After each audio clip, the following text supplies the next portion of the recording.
சிறுவனின் தாயார் சொல்லும்போது, அந்த சிறுவனான மாறி அவர்களின் தாயார் சொல்லும்போது, 5 வயசாக இருந்தாலும் 50 வயசாக இருந்தாலும் உழைப்பை சொல்லித்தரணும்னு சொன்னாங்க. அந்த உழைப்புக்கு என்று உறுதியான நேர்மையான உழைப்புக்கு வெற்றி உண்டு என்பதை சித்தரித்து காட்டுகின்ற படம் தான் வாழை. அதில் இன்னொன்று என்னன்னா, துவண்டு போய் தோல்வியை கண்டு துவண்டு போய் வாழ்க்கையில் வீட்டில் அமர்ந்திருப்பவர்களுக்கெல்லாம் தட்டி எழுப்புகின்ற படமாகத்தான் வாழை அமையும். ஏன்னா ஒரு ட்ரொமேட்டிக் சுச்சுவேஷன். நீங்களாம் படம் பார்க்காதவங்களுக்கு I don't want to reveal what is there in the movie.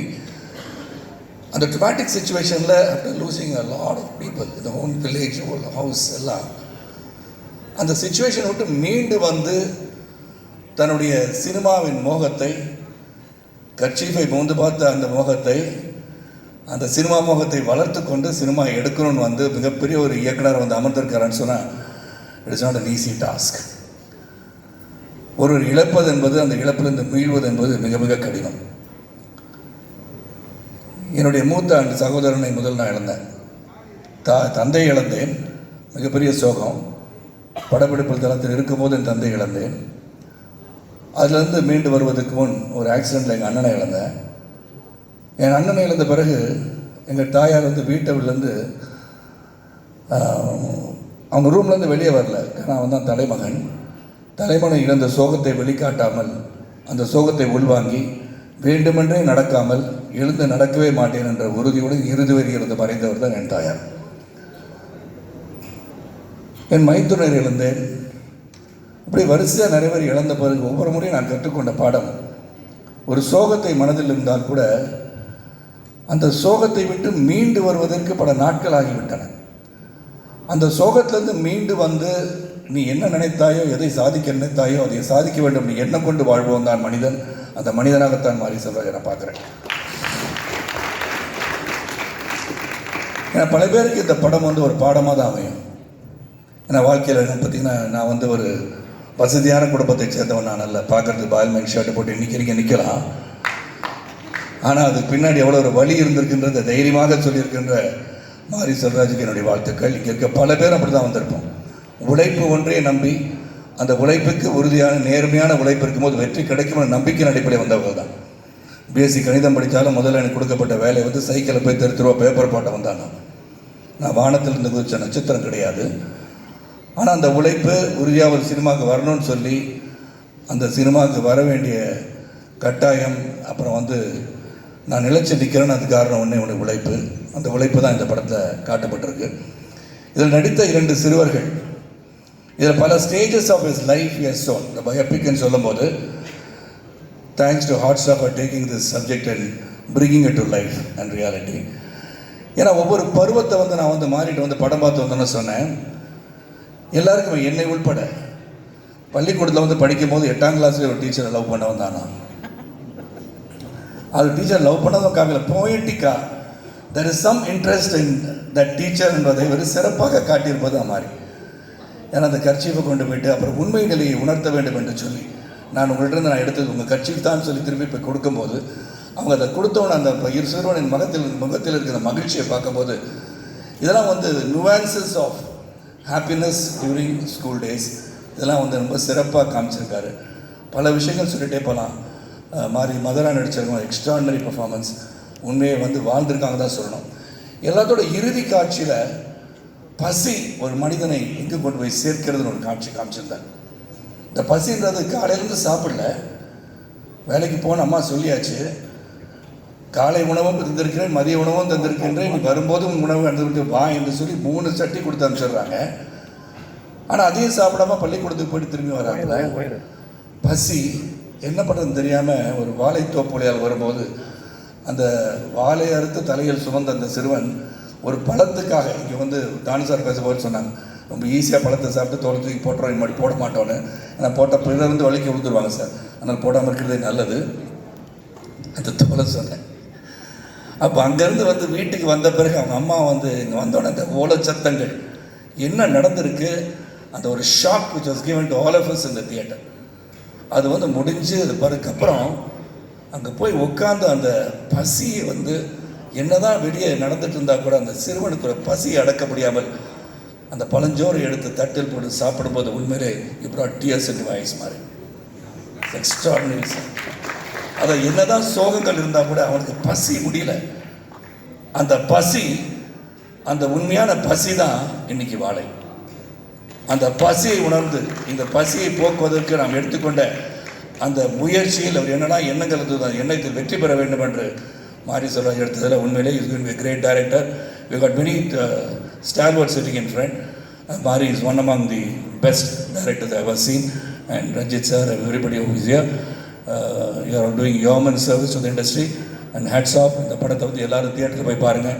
And ஒன்றே ஒன்று தான், உழைப்பு, உறுதி, நேர்மை இருந்தால் வெற்றி நிச்சயம் என்பது உறுதி. நன்றி, வணக்கம். Thank you so much sir. இங்கே எல்லாருமே பல விதமாக பார்த்துட்ருக்காங்க. பொழுதுபோக்குக்காக சினிமா எடுக்கப்படுது,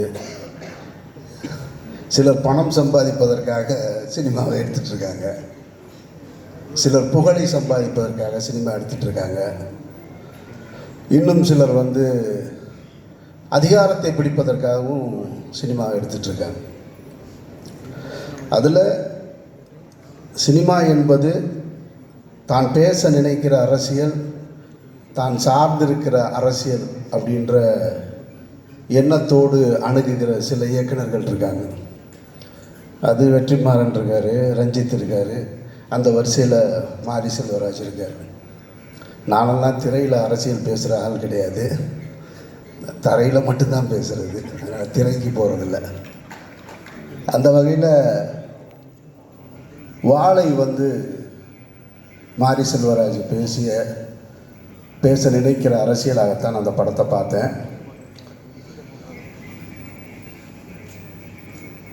வாழ்க்கையில் வந்து இந்த ஒரு ஆணுக்கு பெண் மேலே ஈர்ப்பு வர்றது வந்து சின்ன வயசுலேருந்து வரும். அது திருமணமாகிற நேரத்தில் வந்து பொண்ணு எப்படா வேணும்னு கேட்டால் ஆண் சொல்லுவான் எங்கள் அம்மா மாதிரி வேணும்மா. பெண்கள்கிட்ட கேட்டால் எங்கள் அப்பா மாதிரி ஒரு மாப்பிள்ளை வேணும்னு சொல்லுவாங்க. இன்னும் சிலர் வந்து எங்கள் டீச்சர் மாதிரி வேணும்னு கேட்பாங்க. அதில் மாரி செல்வராஜ் சின்ன வயசுலேயே அவருடைய டீச்சரை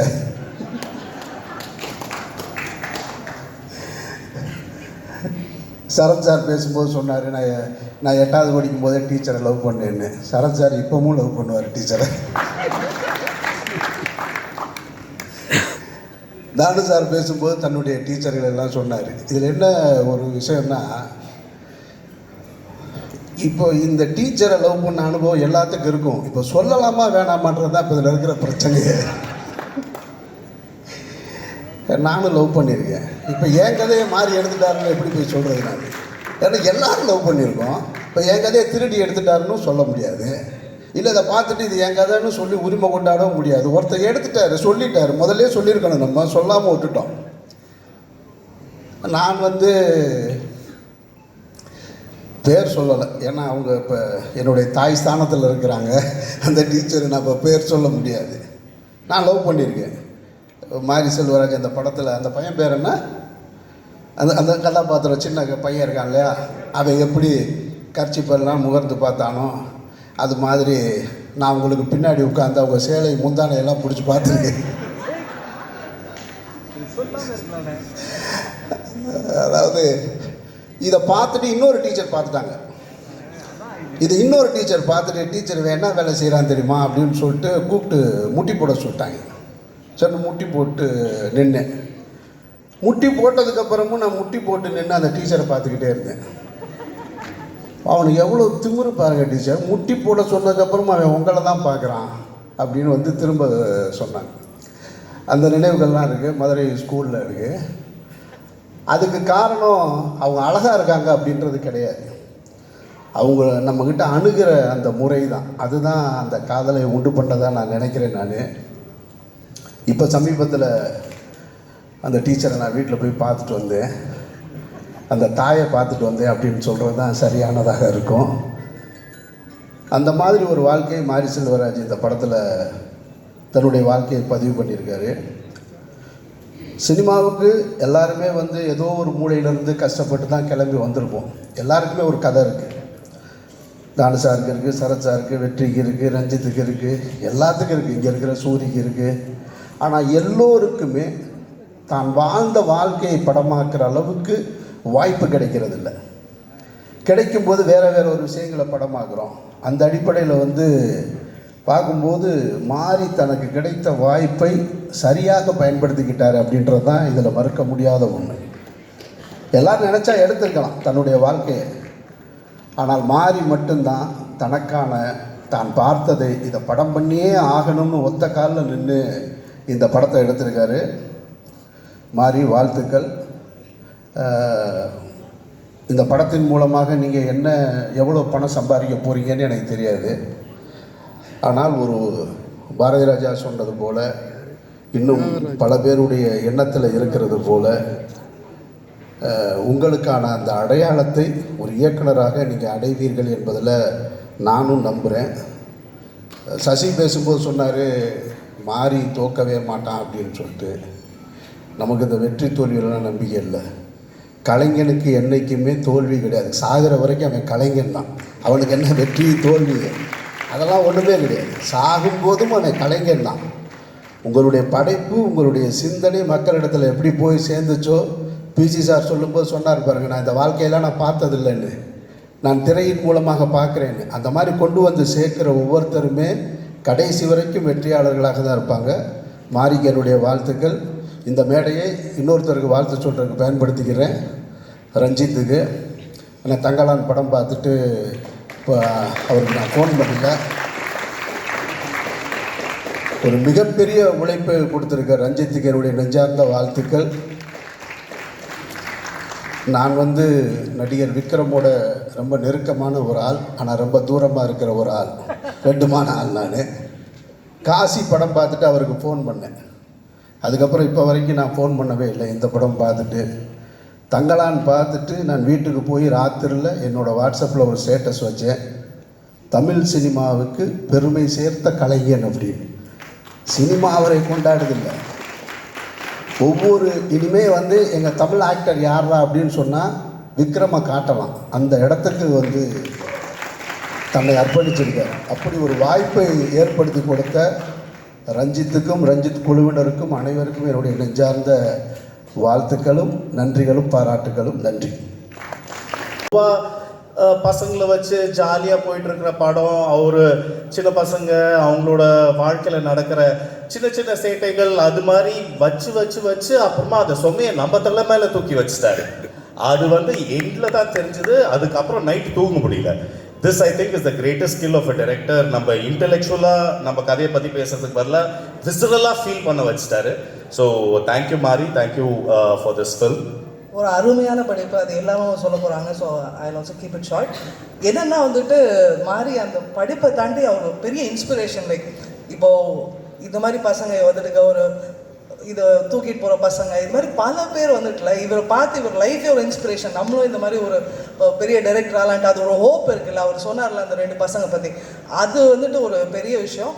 அண்ட் இப்படி ஒரு அற்புதமான படைப்பை திலீப் மாஸ்டரும் அதை டிஸ்ட்ரிபியூட் பண்ணது ரொம்ப சந்தோஷம். இது மாதிரி நிறைய அவர் சொன்னார், இது மாதிரி நிறைய கதைகள் இருக்குது. அடிக்கடி உங்கள் லைஃப்லேருந்து அப்பப்போ ஒரு சாப்டர் கொடுங்க. சூப்பர். Thank you so much. இப்போ ஆடியன்ஸ்க்கு ஒரே ஒரு ரிக்வெஸ்ட் தான், டெஃபினட்டாக போய் தியேட்டரில் பாருங்கள். You need to encourage this cinema coming to the theatres. So please எல்லாரும் 23rd அன்னைக்கு, 23rd is a big day. So 23rd அன்னைக்கு போய் தியேட்டரில் பாருங்கள். தேங்க்யூ. பார்த்துட்டு திருப்பியும் பார்க்கலாம். அதனால திருப்பியும் டிஸ்னி ப்ளஸ் ஹாட்ஸ்டார்லையும் அதுக்கப்புறம் பார்க்கலாம். Okay, thank you. சினிமா பார்த்த மாதிரி இருந்துச்சு. ரொம்ப தெளிவான ஒரு ஸ்டோரி டெல்லிங், நிதானமாக அழகாக சின்ன சின்ன டீட்டெயில். ஒரு வீடுனா எப்படி இருக்கணும், ஒரு ரூரல் வில்லேஜில் எப்படி இருக்கணும், ஒரு தட்டு எப்படி இருக்கணும், ஒரு சின்ன சின்ன டீட்டெயிலுமே அவ்வளோ ரியலாக நான் எந்த படத்துலையும் பார்க்கல. அவ்வளோ டீட்டெயிலிங் பண்ணியிருக்காரு. அவருடைய டயலாக் சென்ஸு, அவருடைய writing sense was so beautiful. ஒரு beautiful film, but it heartbreaking. அதோடைய எண்டு உங்களை உலுக்கிடும். ஸோ அப்படி ஒரு ஃபிலிம் ஒரு ஸ்க்ரீன் பிளே போயிட்டே இருக்கும்போது திடீர்னு அப்படி ஒரு ஷாக் வேல்யூவோட பண்ணிட்டார். எனக்கே ஷாக்கிங்காக தான் இருந்துச்சு. ஏன்னா ஒரு ஃபிலிமுடைய பேஸில் அப்படியே ஒரு பயங்கரமான ட்விஸ்ட்டாக இருந்துச்சு. ஐ என்ஜாய்ட் வாட்சிங் த ஃபிலிம். ஐ திங்க் டெஃபினட்டாக நம்மளுடைய இந்தியன் சினிமாவை ஒரு இன்டர்நேஷ்னல் லெவலுக்கு கொண்டு போகக்கூடிய எல்லா கெப்பாசிட்டியும் மாறி சாருக்கு இருக்குது. You really good sir. And உங்களுடைய டைலாக் பயங்கர அழகாக இருக்குது. அந்த டைலாக்ஸ் கேட்கும்போது உண்மையாகவே எப்படி சொல்கிறது, அந்த ஜாகிரஃபி, நீங்கள் வச்ச செட்டிங், அதோடைய மியூசிக், சந்தோஷோட ஒர்க்காக இருக்கட்டும். Eswar sir your work is fantastic. உண்மையாகவே ஒரு ஷாட்டுமே தேவையில்லாத ஷார்ட்ஸ் இருக்காது, ரொம்ப தெளிவான ஒரு ஸ்டோரி டெல்லிங். எனக்கு ஏதோ ஒரு சினிமா பாரடைஸோ அந்த மாதிரி ஒரு ஃபிலிம் பார்க்குற மாதிரி தான் இருந்துச்சு. ஸோ வாழை இஸ் அ மஸ்ட் வாட்ச். நீங்கள் எல்லோரும் போய் பார்க்கணும். இவங்க எல்லாரும் ஒர்க்குமே ஃபேன்டாஸ்டிக். அந்த 2 பசங்க வந்து எக்ஸ்ட்ரானரியாக பண்ணியிருக்காங்க. அந்த பொன்வேல வாட் இஸ் தட் பாய்ஸ், அந்த குட்டி ராகுல் and that other boy Ponvel 2 பசங்களும் எக்ஸ்ட்ரானரியாக பண்ணியிருந்தாங்க. அவங்க எந்த மொமெண்ட்லேயுமே வந்து they're not conscious, they're so real. So டெஃபினட்டாக வாழை வந்து தியேட்டரில் போய் பார்க்கணும். சந்தோஷோட work, Eswar sir work, dialogue work, art direction, editor, everyone. And இந்த படத்தை திலீப் மாஸ்டர் டிஸ்ட்ரிபியூட் பண்ணுறாங்க. அவருக்கு என்னுடைய வாழ்த்துக்கள். Congrats Dileep master. அப்புறம் மாரி சார் சினிமாவில் இன்ட்ரடியூஸ் பண்ண ரஞ்சித் சாருக்கு வாழ்த்துக்கள். Thanks for Thangalaan sir. You are a great inspiration for us and thanks for giving us Thangalaan.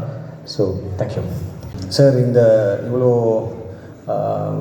நெருக்கமான ஒரு விஷயத்தை, இவ்வளோ ஒரு உருக்கமான விஷயத்தை வந்து எப்படி சார் அதை தாங்குறீங்க அப்படின்ற மாதிரி கேட்டேன்.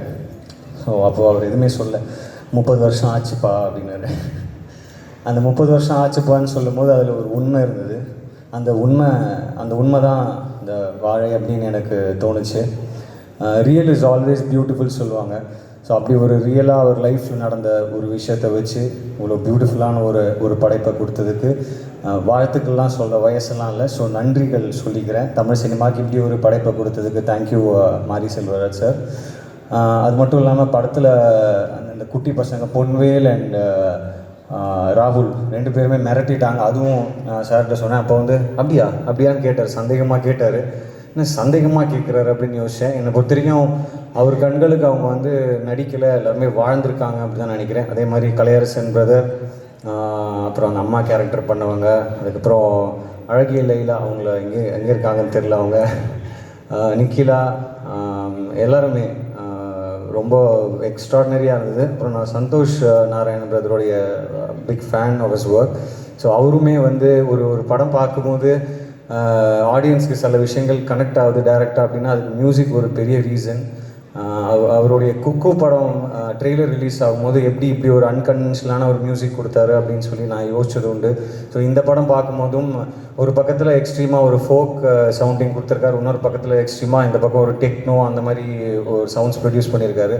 ஸோ அவரும் இந்த படத்துக்கு இன்னொரு பெரிய பேக் போன். அது மட்டும் இல்லாமல் cameraman sir, art director sir, இந்த படத்தில் ஒர்க் பண்ண எல்லாருக்கும் என்னுடைய வாழ்த்துக்கள். அதே மாதிரி இந்த படத்தை ப்ரொடியூஸ் பண்ணியிருக்கிற நாவி ஸ்டூடியோஸ், திலீப் மாஸ்டர், அப்புறம் இங்கே நான் நிற்கிறதுக்கு ரொம்ப முக்கியமான ஒரு பர்சனல் கனெக்ட் ஹாட்ஸ்டார். எனக்கும் விஜய் டிவிக்குமான தொடர்பு வந்து எப்படின்னா லைஃப்லேயே கலந்ததுன்னு நினைக்கிறேன். ஸோ இது ஒரு ஃபேமிலி ஃபங்க்ஷன் மாதிரி. அவங்களுடைய முதல் குழந்தை என்னுடைய brother well-wisher Pradeep sir, Bala sir, Krishnankutty sir, உங்கள் எல்லாருக்கும் என்னுடைய வாழ்த்துக்கள். ஆகஸ்ட் 23 இந்த படம் ரிலீஸ் ஆகும்போது தியேட்டரில் பாருங்கள். தியேட்டரில் பார்த்து நிச்சயமாக நீங்கள் என்ஜாய் பண்ணுவீங்க. ஏன்னா நிறைய இடத்துல சிரிக்க வச்சுருக்காங்க, நிறைய இடத்துல நெகிழ வச்சுருக்காங்க. கடைசியில் வெளில போகும்போது ஒரு பாரமான ஒரு விஷயம்.